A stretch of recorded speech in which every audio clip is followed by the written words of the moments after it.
Ayun mga guys, no, kumusta nga pala, no? Magandang tanghali sa inyong lahat guys, sa mga followers ko. Magandang tanghali. Maraming salamat sa inyo guys.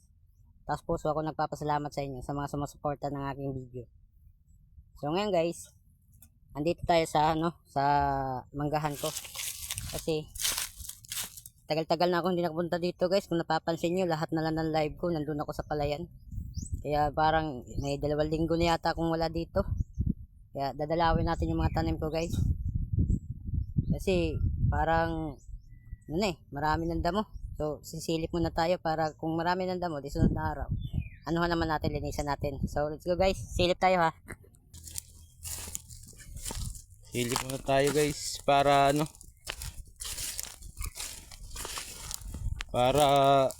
kung kumustahin natin sila rito. So okay naman yung mga niyog natin guys. Ayan okay naman sila.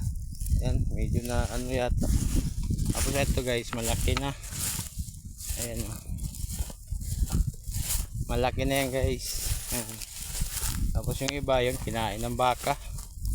Sayang. Magpapalit na lang yata ako nito. Ayan kinainan ng baka. Kaya ito pa yun, nabunot. Yan nabunot. Tapos ayan, kinain. So dito tayo sa kabila. Ayan guys, so malalaki na ayan. Ayan. So dito tayo sa kabila guys, para medyo maraming damo na.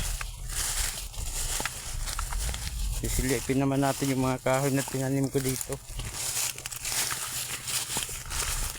Para medyo makapal na yung damo guys. Ayan. Medyo damuhan na. Yun, wala na yung Gimilina dito. Inaabot yata ng tubig. Kasi ayan matubig na siya guys Kaya pala hindi tumutubo yung Gimilina dito.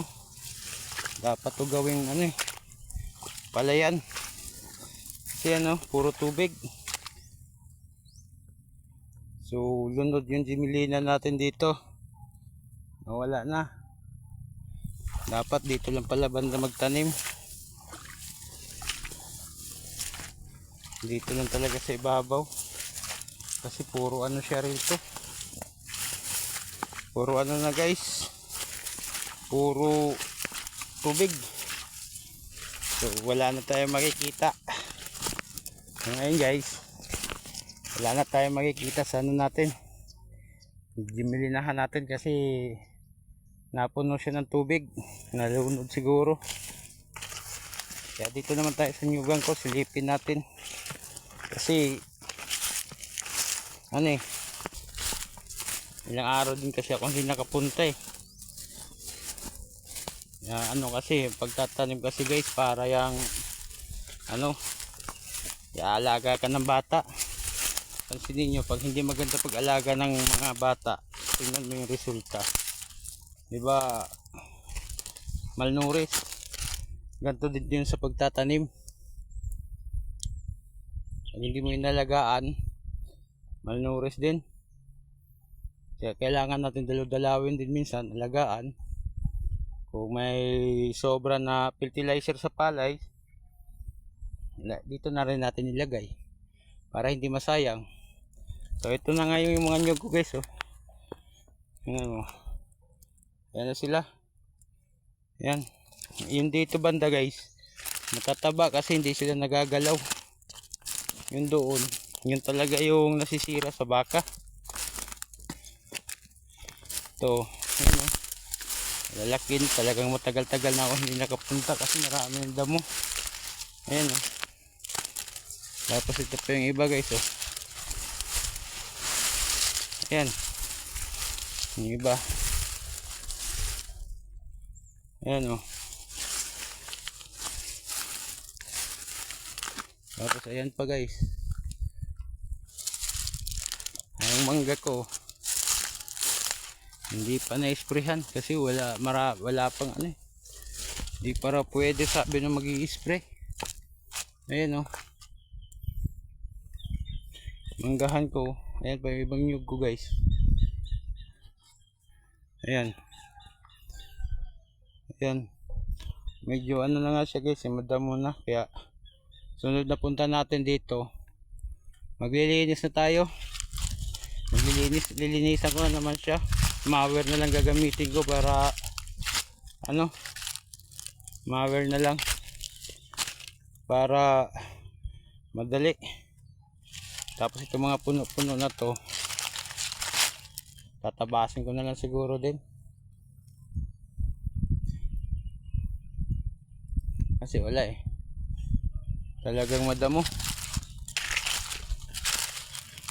Kailangan talaga siya ng ano, linis.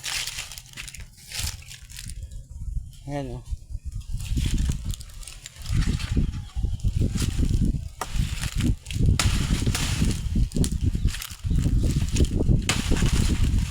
Kaya kailangan natin yung medyo po ano, bawasan natin sa baba para sarap ng hangin dito guys eh.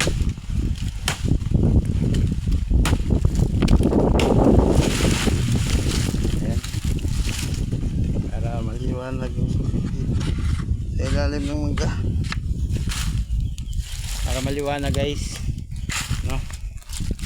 So ngayon guys, ang gagawin na lang natin, nakita na natin, dadagdag na lang ako ng tanim kasi hindi ako makapaglinis ngayon, tanghali na, sunod na araw na siguro pagtapos ng palayan. Mas talagang madamo na siya eh. Ayan o, tingnan nyo guys, ayan o, talagang madadamo na. Ayan o, hindi katulad dati ang linis. Kung may pambili nga lang ako ng lason guys, lasunin ko na lang itong mga damo na ito eh. Kaya tawag nilang ano, kaso wala pa ako pambili talaga eh. Kaya